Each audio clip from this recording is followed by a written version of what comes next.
सभी उपासक उपासिकाओं को मैं दीपशिखा बौद्ध शांति स्वरूप बौद्ध जी की पुत्र वधू। आज हम सब यहाँ बौद्ध महोत्सव मनाने के लिए एकत्रित हुए हैं। बौद्ध महोत्सव, बौद्धों का महोत्सव, नाम सुनकर ही कितना अच्छा लग रहा है। बौद्धों का महाउत्सव बौद्ध महोत्सव। ये आज का दिन हमारे लिए बहुत ही हर्षोल्लास का दिन है, क्योंकि आज ही के दिन बाबा साहब ने 25 दिसंबर 1927 को मनुस्मृति में आग लगाई थी। मनुस्मृति एक वह किताब जिसने बहुजनों को बहुत पीछे कर रखा था, वह ब्राह्मणों का महाग्रंथ थी। उस मनुस्मृति के अनुसार ब्राह्मण सर्वोच्च श्रेष्ठ थे और बहुजन शूद्र सबसे नीचे माने जाते थे। शूद्रों को किसी तरह का अधिकार नहीं था, यहाँ तक कि पानी पीने तक का अधिकार नहीं था। जानवरों तक को भी नदियों और तालाबों से पानी पीने का अधिकार था, लेकिन शूद्रों को वह भी अधिकार नहीं था। धन्य हो बाबा साहब का, जो हमारे मसीहा बन के आए, जिन्होंने इस कुप्रथा को खत्म किया मनुस्मृति जला के। क्योंकि बाबा साहब ना होते तो शायद आज हम सब भी यहाँ ना होते। मनुस्मृति के अनुसार उसमें जो बातें लिखी थी कि शूद्र अगर वेद मंत्र का उच्चारण करेगा तो उसकी जीभ काट दी जाएगी, और अगर वो वेद मंत्र सुनेगा तो उसके कानों में पिघला हुआ शीशा डाल दिया जाएगा। कितनी अमानवीय भरी बातें हैं, सोच के ही दिल दहलता है। तो सोचो उस समय जब यह सब कुप्रथा जारी थी, कैसा होता होगा हम लोगों के साथ। अगर आज हम उस वक्त की कल्पना करें तो शायद हम सहन भी नहीं कर पाए, क्योंकि उन सब बातों से ही दिल दहलता है। बाबा साहब ने हमें उस कुप्रथा से निकालने के लिए जिंदगी भर संघर्ष किया, संविधान लिखा, इतने आंदोलन किए। ये सब बाबा साहब के आंदोलन का ही नतीजा है कि आज हम सब यहाँ एकत्रित हैं। मैं यहाँ बोल रही हूँ, आप सब यहाँ हैं, किसकी बदौलत? बाबा साहब की बदौलत। लेकिन बाबा साहब को कितने ही लोग ऐसे हैं जो आज मानते हैं, कितने ही लोग शर्म करते हैं बाबा साहब का नाम लेने में, जय भीम बोलने में। लेकिन ये सब बाबा साहब की बदौलत थी कि आज हम सब यहाँ हैं। उन्होंने हमें हर चीज का अधिकार दिया, संविधान बना के, पढ़ने का अधिकार दिया, पढ़ लिख के टीचर बनो, डॉक्टर बनो, इंजीनियर बनो, सब चीज का अधिकार दिया। बाबा साहब को पढ़ने का शुरू से ही बहुत शौक था, लेकिन विद्यालय में भी जब वो बालक थे बहुत दुर्व्यवहार होता था, कक्षा के बाहर बिठाया जाता था, पानी पीने का अधिकार नहीं था, उनको कोई सवाल पूछने का अधिकार नहीं था। लेकिन फिर भी बाबा साहब नहीं डरते थे और उनका ध्यान पढ़ाई में ही रहता था। कक्षा में अव्वल आते थे, लेकिन फिर भी उनके सहपाठी और उनके टीचर उन्हें हतोत्साहित नहीं करते थे, उल्टा उनसे दुर्व्यवहार करते थे। एक ब्राह्मण टीचर था जो बाबा साहब को हमेशा ही बुरा भला बोलता था कि तू पढ़ लिख कर क्या करेगा, तू पढ़ लिख कर क्या करेगा। लेकिन बाबा साहब कभी इस बात का जवाब नहीं देते थे। एक दिन जब बहुत अति हो गई, तब उन्होंने उस टीचर से कहा कि हे टीचर, तुम्हारा काम पढ़ाने का है, मैं पढ़ लिख कर क्या करूंगा क्या नहीं, यह बाद की बात है। जब बाबा साहब विदेश से पढ़कर आए, जब डिग्री लेकर आए, तब ऐसे ही अकस्मात सोचने लगे कि उस ब्राह्मण टीचर को क्या कहता था। बाबा साहब ने ऐसे ही अपने आप से बोला कि हे टीचर, मैं नहीं जानता आज तो जिंदा है या मर गया, लेकिन देख, तू एक दिन कहता था कि पढ़ लिख कर क्या करेगा।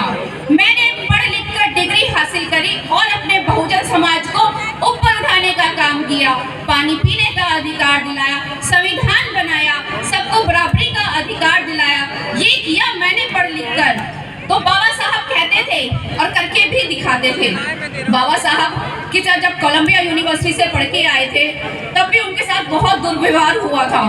उनको रहने के लिए घर नहीं दिया गया था। जब सयाजी गायकवाड़ के यहाँ वह वित्त सचिव के पद पे लगे, तब भी उनको कोई भी सम्मान नहीं देता था। उनको फाइलें दूर से फेंक कर दी जाती थी, उनको रहने के लिए घर भी नहीं दिया था। एक दिन जब किसी उनकी जाति पता लगी, तो उनको रातों रात उस धर्मशाला से निकाल दिया गया।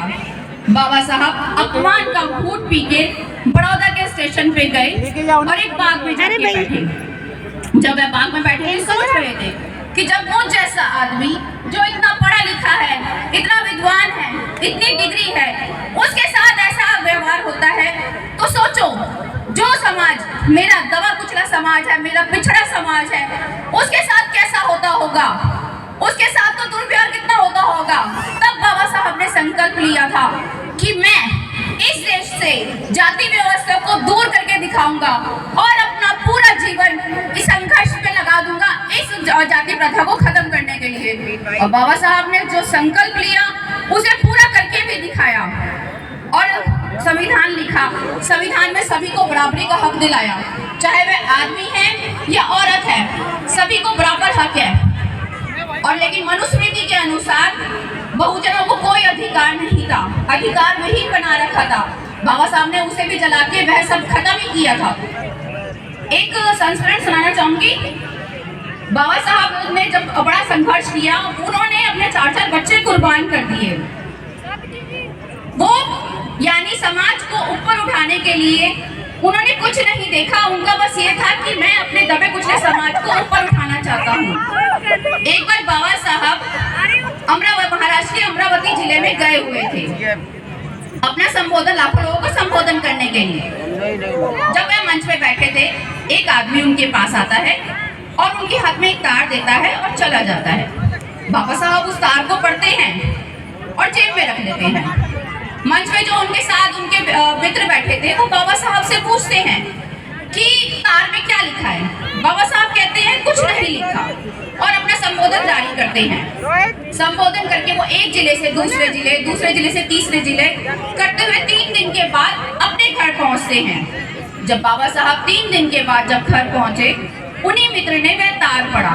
उस तार में लिखा था, बाबा साहब आप जहाँ कहीं भी हैं घर आ जाइए, आपके बड़े भाई नहीं रहे। लेकिन बाबा साहब को अपने समाज को ऊपर उठाना था, उन्हें उस दयनीय स्थिति निकालना था, तो उन्होंने उस बात की परवाह नहीं करी।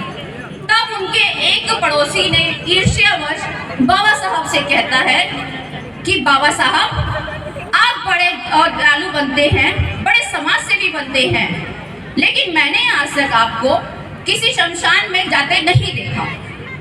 तो इसमें बाबा साहब ने क्या कहा था, ये ध्यान से सुनना। बाबा साहब ने कहा था, मुर्दों को जलाने का काम तुम करो, मुर्दों को जलाने का काम तुम करो, मैं तो मुर्दे समाज में क्रांति का बिगुल बजाने का कार्य कर रहा हूँ। मुर्दों को जलाने का काम तुम करो, यानी कि मुर्दे जो है तुम उन्हें जलाओ, मैं तो जो मेरा मुर्दा समाज है उसके अंदर क्रांति करने का बिगुल बजाने का कार्य कर रहा हूँ, तो मुझे यहाँ जाने की जरूरत नहीं है।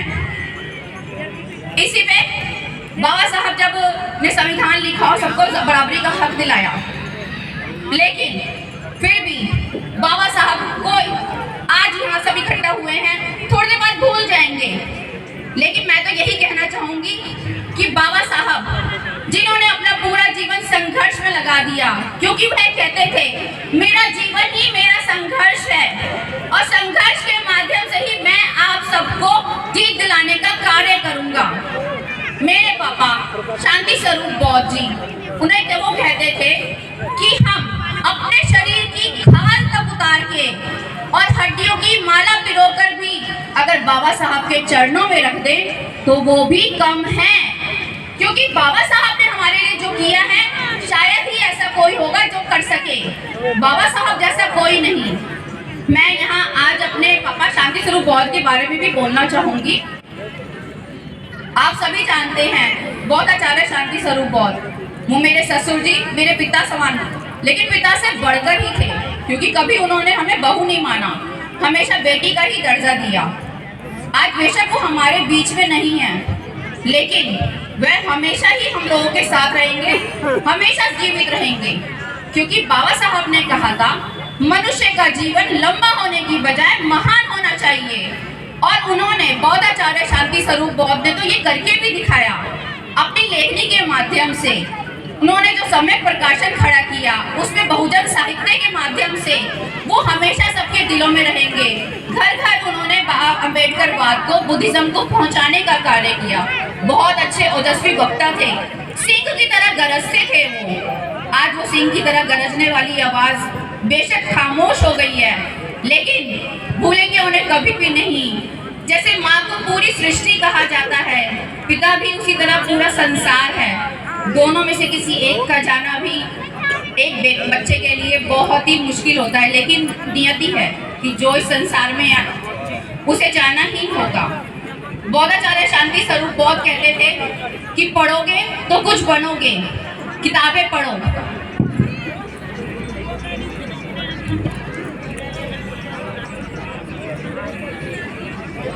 नहीं, बौद्धाचार्य शांति स्वरूप बौद्ध, उनकी पत्नी प्रेमलता बौद्ध, उन्होंने उन्हें पूरा सपोर्ट किया। मैं जब से इस घर में बहू बन के आई, क्योंकि कहते हैं एक सफल आदमी के पीछे एक सफल औरत का हाथ होता है, तो मैं यही कहूंगी कि उनके पीछे उनकी पति मेरी मम्मी प्रेमलता बौद्ध, मैं देखती थी कि वो उनका कितना ध्यान रखती थी, सब कुछ करती थी। आज